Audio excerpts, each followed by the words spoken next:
Bien, hoy vamos a darle continuidad a la clase de, habíamos terminado, no habíamos terminado, habíamos llegado al cálculo de, ¿me recuerdan si es así o no, por favor? Habíamos llegado al cálculo de cada una de las cédulas, tanto la cédula de inventarios, la cédula de activos fijos, la cédula de patrimonio, y empezábamos entonces a hacer el proceso de solución del cálculo de impuestos sobre la renta. Hasta ahí llegamos, ¿verdad? ¿O faltó, o di algo más?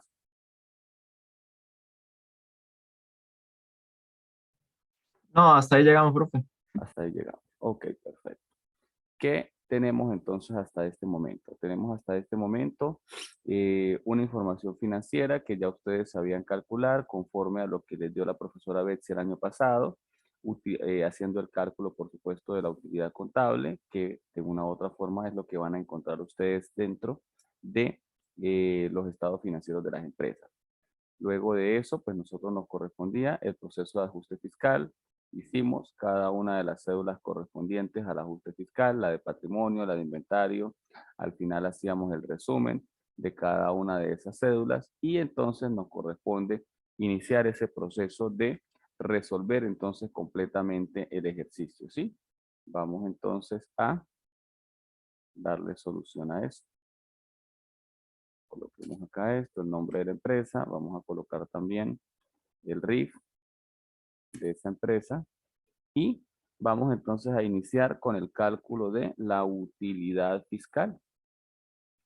¿Qué es la utilidad? Perdón, utilidad fiscal. ¿Qué es la utilidad fiscal? Es esa utilidad que nosotros acabamos de determinar conforme a esas cédulas fiscales. Entonces, ¿cuántas cédulas fiscales tengo? La primera cédula fiscal que hicimos el cálculo fue la cédula de inventario de mercancía. Esa cédula de inventario de mercancía, ¿sí? Tiene un valor. ¿Cuál será el valor de la cédula de inventario de mercancía? Vamos a la cédula de inventario de mercancía y revisamos entonces cuál es el ajuste por inflación fiscal para ese periodo. En este caso, tenemos acá el monto de ajuste por inflación de inventario. Entonces, ese es uno de los primeros montos que nosotros vamos a colocar. Vamos a colocarle separadores de miles a estos para que podamos identificar entonces ese procedimiento. ¿Qué es lo primero entonces que vamos a hacer? Vamos a hallar la utilidad fiscal. Estoy trayendo en este documento de Excel todos los valores que nosotros acabamos de hallar de las cédulas fiscales. La primera entonces que vamos a colocar es la cédula de inventario. También hicimos la cédula de propiedad, planta y equipo.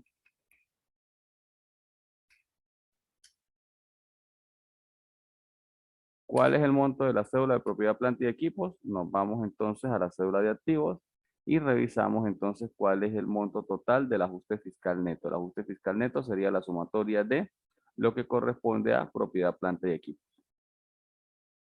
Se va viendo la pantalla compartida, ¿verdad?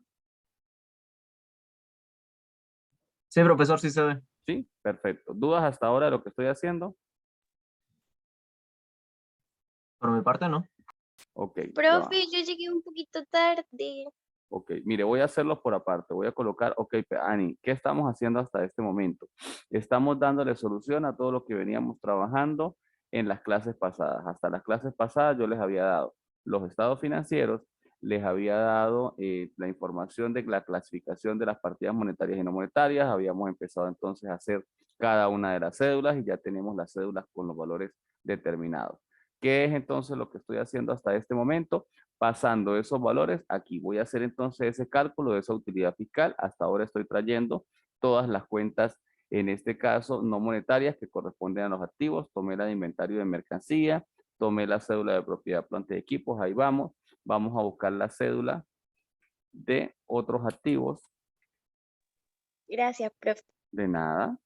De otros activos. Esa cédula de otros activos la hicimos en la misma de propiedad, planta y equipo. Voy a sacarlas por aparte para que no la confundan. Mira, aquí tengo propiedad, planta y equipo y aquí tengo otros activos corrientes. Entonces, vamos a irla determinando para que ustedes sepan de dónde sale cada uno de esos valores. Vamos a hacer la cédula.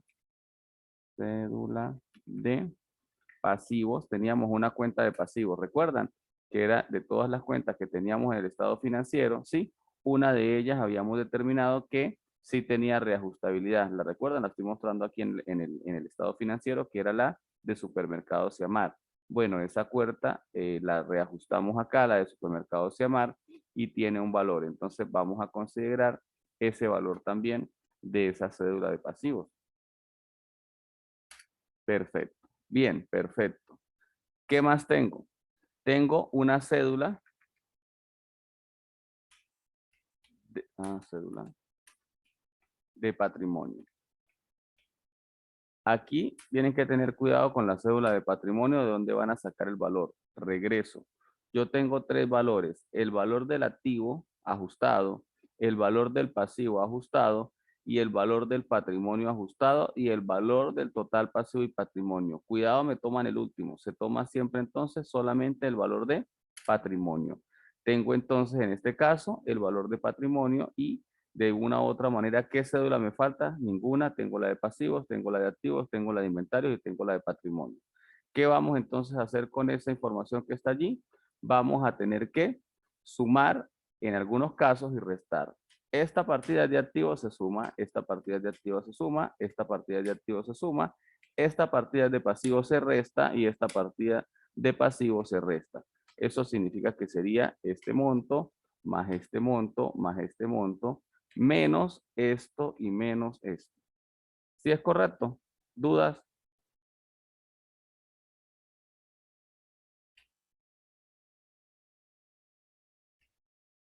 ¿Dudas? Pregunto.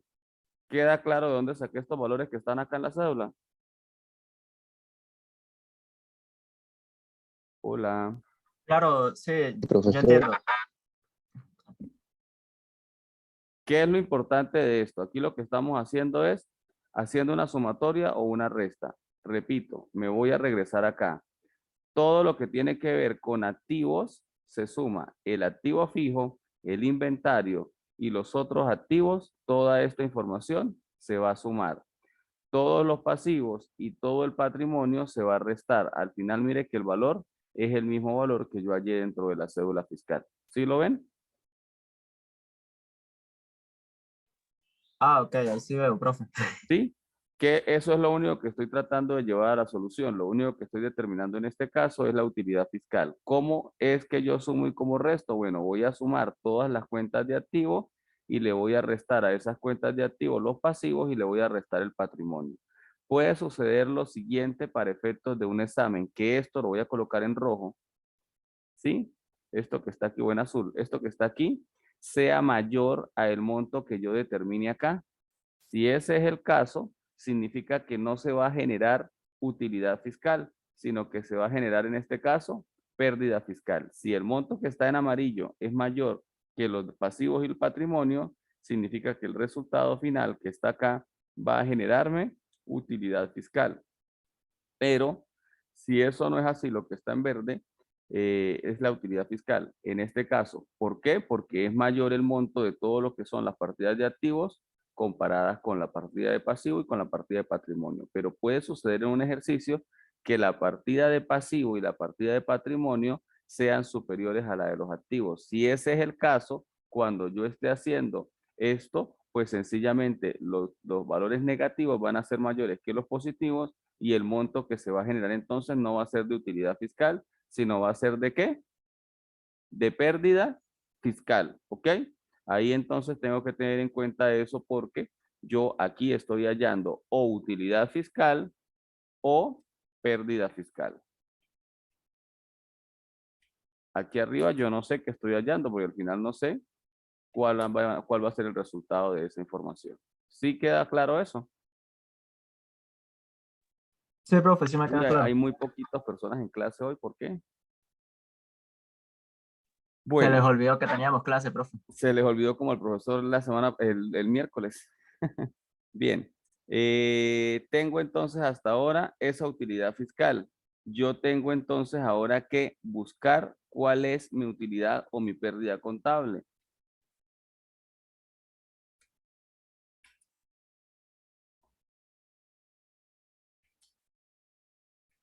¿Cuál es la utilidad o pérdida contable?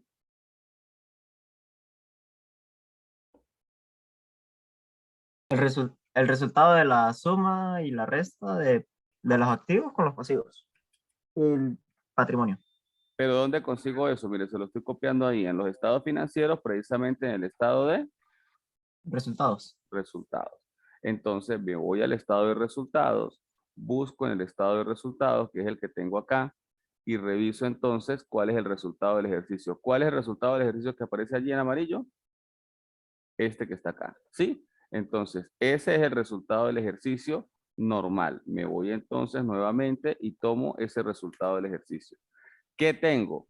Tengo una utilidad fiscal y en este caso, para este ejercicio, estoy revisando que el ejercicio es positivo, por lo tanto tengo también una utilidad contable.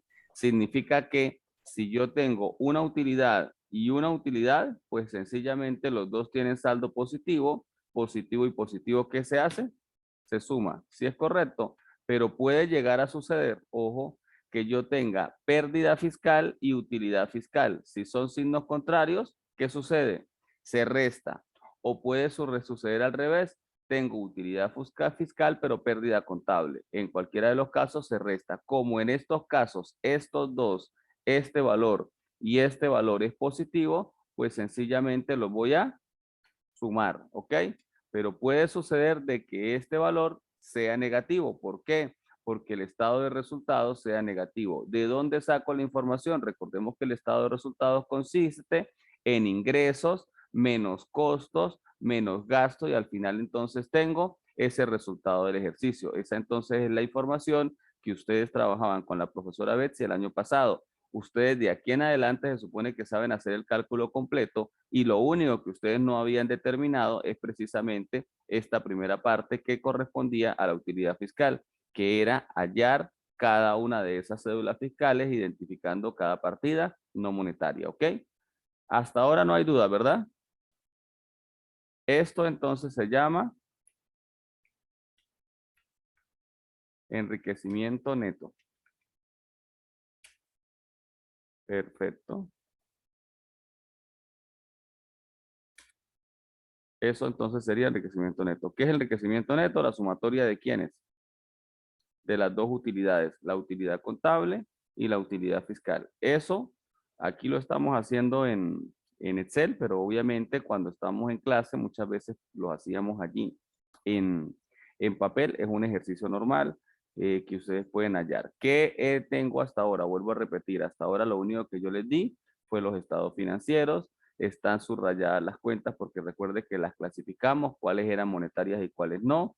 Cuando clasificamos las cuentas, y determinamos que eran monetarias, que eran no monetarias, empezamos entonces a hacer cada una de las cédulas, hallamos esos valores de las cédulas utilizando el factor de actualización. El factor de actualización, repito, ¿cómo lo hallamos? Tomando el cierre actual y el inicio de operaciones de cada uno de los activos que nosotros teníamos. El factor de actualización consistía en dividir el cierre o el INPC de cierre con el INPC de adquisición y multiplicar eso por el valor histórico. Eso prácticamente era lo que generaba en cada una de las cédulas que yo determinaba. Obtenía entonces esos valores. Luego en la solución lo que voy a hacer es tomar los valores que hallé en cada una de las cédulas. El único cuidado que tengo que tener es cuáles son partidas con saldo positivo y cuáles son partidas con saldo negativo. En el caso de los pasivos y en el caso del patrimonio son los que tienen saldo negativo. Positivos se restan de los negativos, eso es matemática básica, me va a dar un valor que es la utilidad fiscal. Ya teniendo la utilidad fiscal, yo voy a revisar cuál es la utilidad contable, lo que viene de los estados financieros. Me voy nuevamente, reviso ese resultado del ejercicio, que es lo que sucedió en ese ejercicio económico y traigo sencillamente ese valor. Cuidado que debemos tener. Puede suceder, vuelvo y repito, regreso acá, que todos los pasivos y todo el patrimonio es un monto o genera un monto mayor a los activos. No es el caso de este ejercicio, pero eso pudiera pasar. Si los pasivos y el patrimonio es superior a los activos, ¿qué sucede? A ver, le voy a preguntar en este caso a Oriana. ¿Qué pasaría? Profe, no tendríamos una utilidad fiscal, sino una pérdida fiscal, ¿no? Excelente, Oriana. Eso es todo lo que quiero que quede claro. Tendríamos una pérdida fiscal. Si tuviera aquí, entonces, Oriana, una pérdida fiscal, no una utilidad, y aquí tengo pérdida, aquí tengo utilidad, ¿qué pasa, Oriana? Se restan. Se resta, no se va a sumar como lo estamos haciendo en este momento. Mire, Oriana y todos los muchachos, esto es casi que lo más complejo de estos ejercicios y no entiendo por qué muchas veces los muchachos en clase se confunden y de una u otra forma pues generan unos valores todos extraños allí cuando estamos haciendo el cálculo de impuestos sobre la renta. El cuidado que debo tener es saber que los pasivos y el patrimonio restan a todos los activos y adicionalmente de eso tengo que ver que en las cédulas fiscales no sean superior los montos de los pasivos al patrimonio para que esté claro yo que no es una utilidad fiscal, sino es una pérdida fiscal. Y si es una pérdida fiscal, pues se supone que pérdida con utilidad debe restarse. Si es utilidad con utilidad, se va en este caso a sumar. Si me da pérdida aquí y me da pérdida contable, pues también voy a sumar, porque dos signos iguales, que así sean negativos, los vamos a sumar y al final lo que voy a tener es un enriquecimiento neto negativo. ¿Qué sucedería? Por ejemplo, voy a preguntarle si este monto que estoy colocando aquí en amarillo, sí, que es el enriquecimiento neto, aquí es positivo. ¿Qué sucede si le man, por ejemplo, si este monto diera negativo? ¿Qué haría yo para calcular impuestos sobre la renta?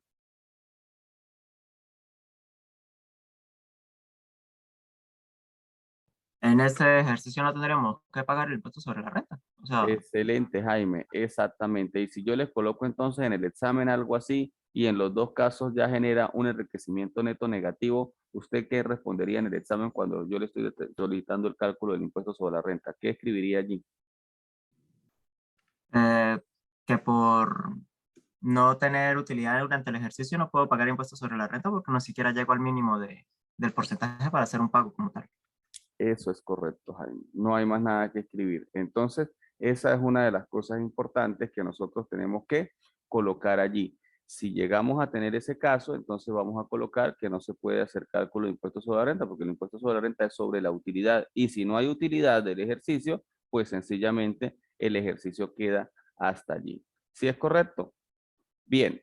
Ahí tenemos enriquecimiento neto. Ojo, pregunto, ¿eran los únicos ingresos que tenía esta persona natural para ese periodo económico? El ejercicio económico que estábamos calculando decía el estado de resultados que era el 1/1 del 2019 al 31/1 del 2019. ¿Era lo único que tenía o habían otros ingresos que nosotros teníamos allí? Pregunto, ¿lo recuerdan? Mire, tenemos unos ingresos acá. ¿Se acuerdan de esto que les había colocado también en el grupo de Telegram? Y yo les había dicho allí, el contribuyente tiene ingresos profesionales como licenciado en administración y le había colocado cuánto se ganó en enero, en febrero, en marzo, en abril, en mayo, en junio, en agosto, en septiembre, en octubre, en noviembre, en diciembre. ¿Sí o no es correcto? Correcto, profe. ¿Eso qué significa, Ani? Entonces significa que hasta este momento en la solución que tenemos, el enriquecimiento neto tiene todavía otros ingresos. Ya yo tengo la utilidad contable. ¿Qué me está diciendo en este caso esta persona natural? Está diciéndome que ella tiene un fondo de comercio, quiere decir que tiene unos estados financieros asociados a ese fondo de comercio, pero que esto que está aquí en los estados financieros no son sus únicos ingresos. Es probable entonces que este contribuyente, aparte de tener un fondo de comercio, de tener una empresa bajo esa figura de fondo de comercio, tiene de repente una serie de ingresos adicionales y esos ingresos adicionales son entonces lo que yo les estoy dando en la hoja anexa. Más o menos similar a eso, supongo que fueron los datos y la información que le suministraba la profesora en tributación 1 para realizar el cálculo de impuestos sobre la renta.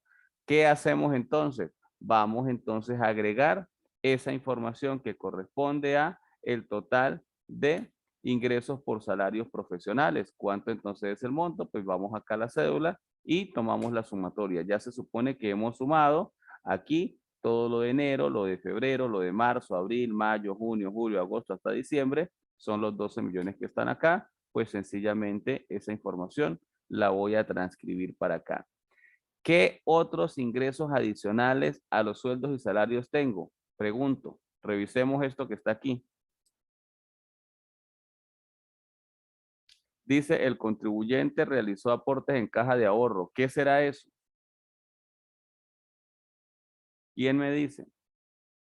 ¿Recuerdan el artículo 14 de la Ley de Impuestos sobre la Renta?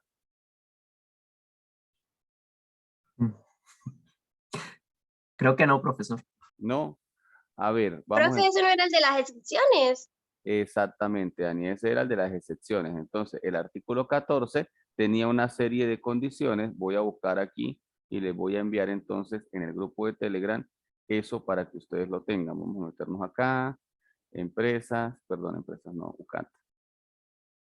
Para que ustedes revisen entonces y me van diciendo qué hay allí.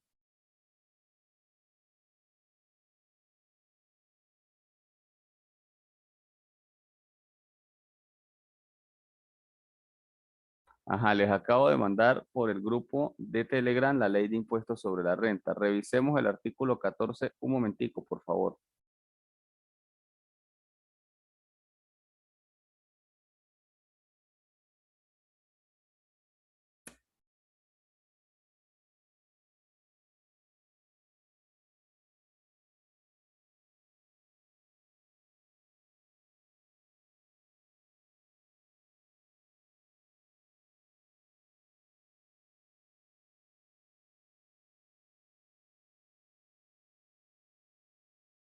¿Lo ven? Profe, a mí no me ha llegado. ¿No les ha llegado? Bueno, vamos a hacer una cosa. Vamos a agarrar la ley y la vamos a publicar aquí en uso compartido en la pantalla. ¿Les parece? Aquí tengo el artículo 14. ¿Lo ven? Sí. Perfecto. Exentos, tal como lo dijo Ani, en este caso eran todos los exentos, teníamos 13 numerales de los exentos y decíamos que habían una serie de cosas que estaban en ese artículo 14 el año pasado con la profesora Betsy, que no tenían objeto del pago de impuestos sobre la renta. Uno de esos era, el primero decía, las entidades venezolanas de carácter público, como el Banco Central de Venezuela, el Banco de Desarrollo. Nosotros no somos ni una empresa de carácter público, ni somos un banco, así que ese numeral no nos aplica. El segundo numeral decía que eran los agentes y funcionarios diplomáticos extranjeros acreditados en la República, todos los ingresos que ellos reciban. Tampoco somos diplomáticos y tampoco somos funcionarios consulares. Vamos al tercero. Me habla de instituciones benéficas de asistencia social. Esto es una empresa, un fondo de comercio que tiene características de lucro, entonces tampoco tenemos ingresos como institución benéfica. Luego tenía el cuarto numeral que hablaba de los trabajadores y sus beneficios por indemnizaciones que reciben en ocasión del trabajo. ¿Qué será una indemnización? Recordemos eso un momentico, por favor, porque es que en función de esto que está en el artículo 14, es que seguramente yo le voy a colocar en un examen una serie de informaciones y ustedes tienen que tener claro el artículo 14 para saber si se aplica o no se aplica. ¿Qué será una indemnización? A ver, María Rojas, cuénteme, ¿qué cree usted que es una indemnización?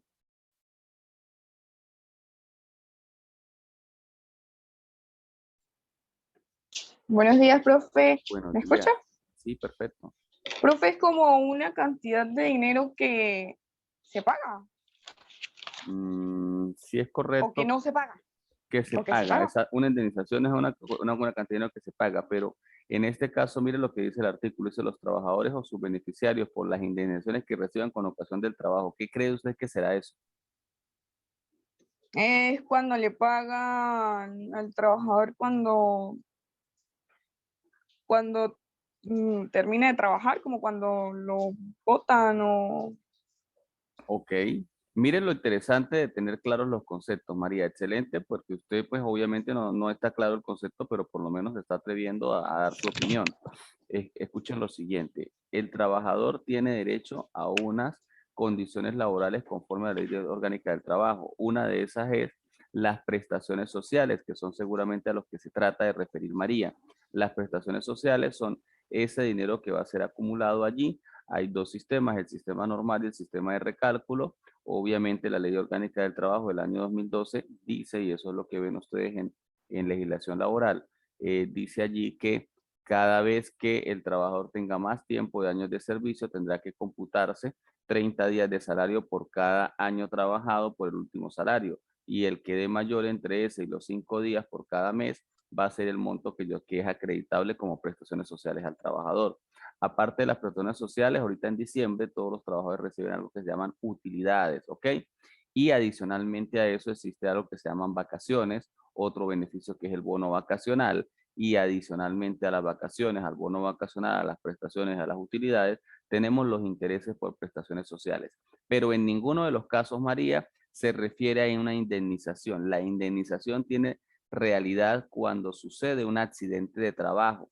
Cuando se da un accidente de trabajo, por ejemplo, y estaba una persona en sala de máquinas y por cosas de la vida se descuidó y le cortaron un brazo o le cortaron una pierna o estaba trabajando en un lugar muy elevado y se cayó y así tuviera el equipo de protección, surgió un accidente, sea que haya muerto o sea que sencillamente esa persona haya quedado viva y se vaya a indemnizar, porque se puede indemnizar al beneficiario, a los familiares, si esta persona falleció, o se puede indemnizar al mismo trabajador, así se encuentre pues en una situación compleja de salud.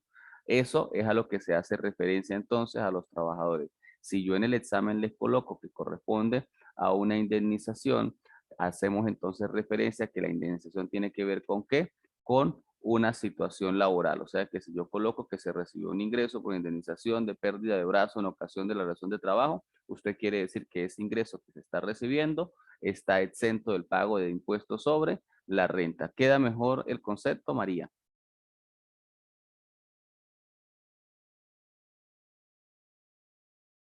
Hola.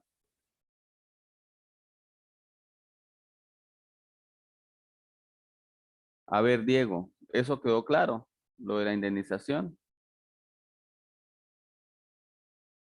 ¿Me Profesor, escucha? Sí, dígame, Diego. Buen día. buen día, profesor, ¿cómo está? Bien. ¿Queda claro entonces eso que acabo de decir de la indemnización o no queda claro todavía? Mire que hasta este momento María Rojas tenía la confusión y pensaba que la indemnización era esa liquidación o esa prestación social que recibía el trabajador y no nos estábamos refiriendo precisamente a eso.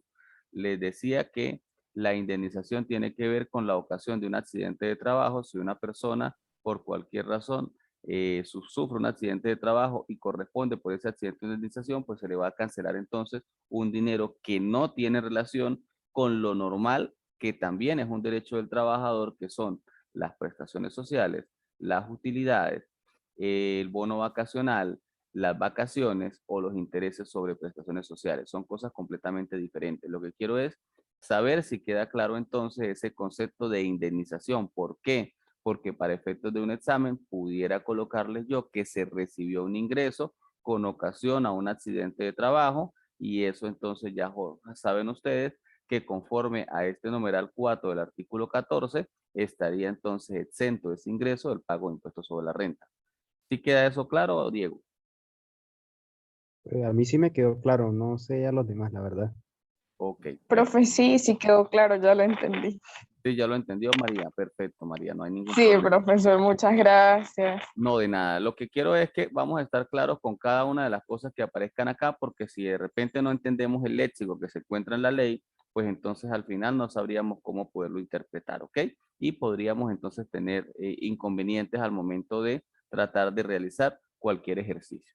El punto 5 dice los asegurados y sus beneficiarios o las indemnizaciones que se reciban en ocasión de contratos de seguro, pero deberán suscribirse, perdón, deberán incluirse en los ingresos brutos aquellas compensaciones o pérdidas que hubieran sido incluidas al costo. ¿A qué se referirá eso de el punto número 5? A ver, vamos a colocar ahora a María Restrepo. ¿Qué considera que es lo que se refiere el numeral 5? Porque pueden haber confusiones como el numeral 4. ¿Qué será eso? Un ejemplo de eso, ¿cuál sería? Mire que yo no les voy a leer toda la ley, pero es que hay cosas de la ley que yo sé que vieron el año pasado, yo sé que la profesora Betsy seguramente lo dio, pero tengo que repasarlo. ¿Por qué? Porque si vamos a hacer un ejercicio y no tenemos claro cada uno de esos 13 numerales del artículo 14, sencillamente vamos a tener problemas para poder resolver el ejercicio. A ver, ¿qué entiende María por ese punto número 5? Dice los asegurados y sus beneficiarios. Cuéntenme. Por el punto 6, perdón, ¿sí? Ya va, estaba en el 5, no, estaba en el 6, perdón. En el 5, en 5, 5.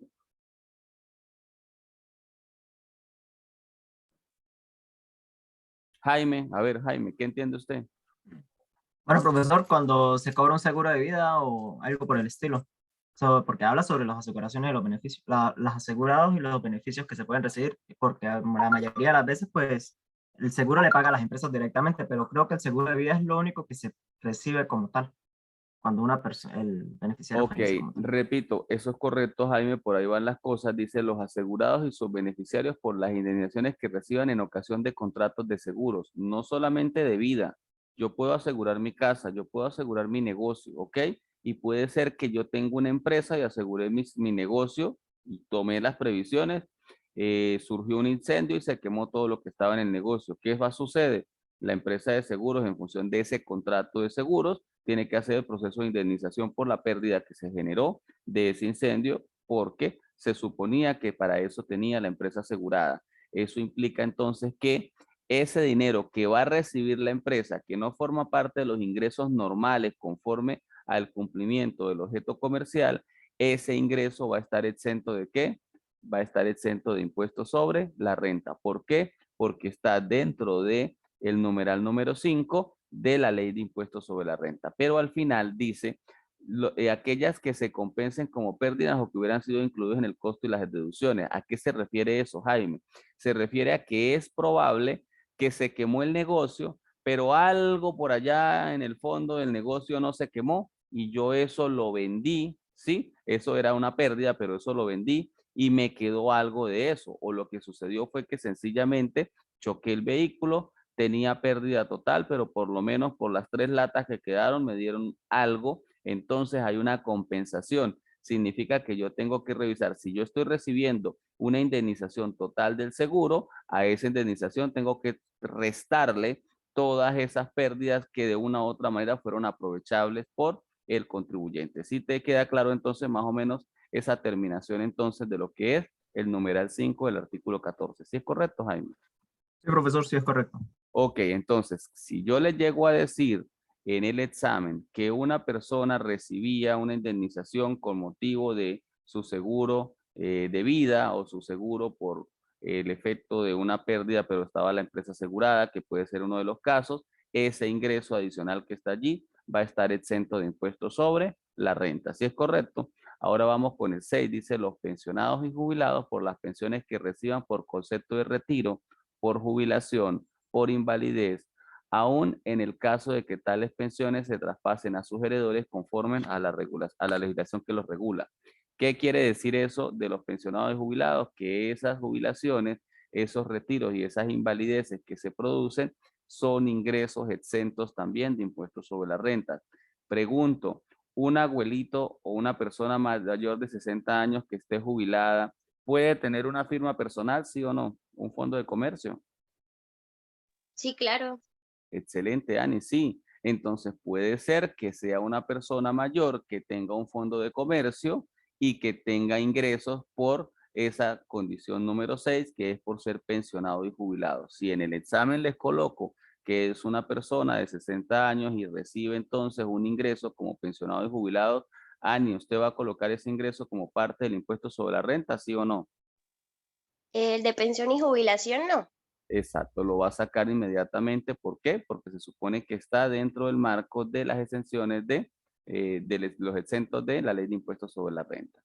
El 7 decía, los donatarios, herederos, legatarios por donaciones, herencias y legados que perciben. O sea que en este caso, todo lo que me ingrese a mí en ocasión de una herencia, eso también entonces quedará fuera del cálculo de impuestos sobre la renta. Una persona que tenga un fondo de comercio puede recibir dinero de una herencia, por supuesto, es una persona natural. Y si en dado caso murieron sus padres, por ejemplo, murió un hermano que no tenía hijos y ya no tenían padres y tampoco se había casado, pues sencillamente él pudiera llegar a ser heredero conforme a lo que establece el Código Civil. Ese ingreso por esa herencia, ese ingreso por una donación que pudiera recibirse también, eso va a tener que una condición especialísima y eso no va a formar parte del cálculo del impuesto sobre la renta. El numeral 8 dice, los afiliados a las cajas y cooperativas de ahorro siempre que correspondan con un plan general único establecido para todos los trabajadores de la empresa y que permanezcan en la misma categoría profesional en la empresa de que se trate mientras se mantengan en la caja o cooperativa de ahorros. Ojo, y ese ingreso, me salgo de aquí, es el ingreso que yo les estoy colocando dentro del ejercicio, ¿sí o no? Estoy colocándoles que el contribuyente Ezequiel Mora Jesús Abel realizó aportes en caja de ahorros y estoy colocando los aportes. Ese 1.760.876 es un ingreso que es atribuible al impuesto sobre la renta, ¿sí o no? No, No, profe. profesor. ¿Por qué? Porque lo está diciendo la norma. Mire cómo los estoy llevando de un ejercicio a la lectura de una ley para que ustedes entiendan cómo es que realmente tenemos que tener claros algunos conceptos. Nadie les va a pedir, muchachos, que ustedes se aprendan un artículo de memoria. Eso es una tontería, ¿ok? Muchas veces los que realmente a veces tenemos que sabernos algunos artículos de memoria somos los abogados cuando estamos en el proceso litigioso. Y eso depende, porque eso para efectos de los procedimientos por vía oral. Y los procedimientos por vía oral no son en todos los tribunales, solamente en los tribunales de característica penal y los tribunales en características de la legislación laboral. Los demás, en característica civil, todos los procedimientos son escritos. Entonces, no todo el tiempo alguien tiene que aprenderse todos los artículos de memoria. Lo que tenemos es que saber qué dice más o menos el contexto de la ley, tener claros cuáles son las exenciones y sencillamente en un momento de que tenga un caso específico poder determinar qué va a incluirse o qué no se va a incluir. Entonces ya sé inmediatamente que esto que voy a colocar en amarillo no aplicaba. Yo de todas maneras voy a regresar nuevamente a la ley para que dejemos entonces los 13. Ya tenemos 8, ya el 8 lo habíamos leído. Viene el 9. El 9 me dice que las personas naturales por los enriquecimientos provenientes de intereses generados en depósitos a plazo fijo, cédulas hipotecarias, certificados de ahorro o cualquier otro instrumento de ahorro previsto en la Ley General de Bancos y otras instituciones financieras, así como los rendimientos que se obtengan por inversiones efectuadas en fondos mutuales o de inversión de oferta pública. Pregunto, ¿qué carrizo será eso? A ver, María Restrepo, que no me dijo nada hace rato, ¿qué será eso que está en el numeral número 10, 9, perdón? Mariana Restrepo, profesor, es Mariana. Mariana, perdón. ¿Aló? Hola Mariana, ¿cómo estás? Ah, profe, buenos días. ¿Qué entiendes en ese numeral 9, Mariana? Donde dice las personas naturales por los enriquecimientos provenientes. Sí, señorita. Ya leo. Tranquila, léalo y me dices más o menos qué se entiende. ¿Qué es lo que quiero con esto, muchachos? ¿Por qué los pongo a leer y a interpretar algo? Porque de repente el lenguaje que está allí puede ser tedioso para ustedes o no tienen la comprensión de lo que quiere decir la norma y debo explicársela para que ustedes el día de mañana pues sepan a qué se refieren.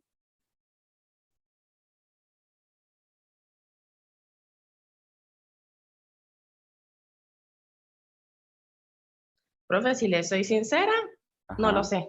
No no lo entiendo. sabe. Y no entiendes nada, nada, o no se le ocurre algo, no importa, vamos a ver, hay que, como dicen, cuando no sabe uno del examen hay varias opciones, coloca uno ahí uno para descarte, ¿no?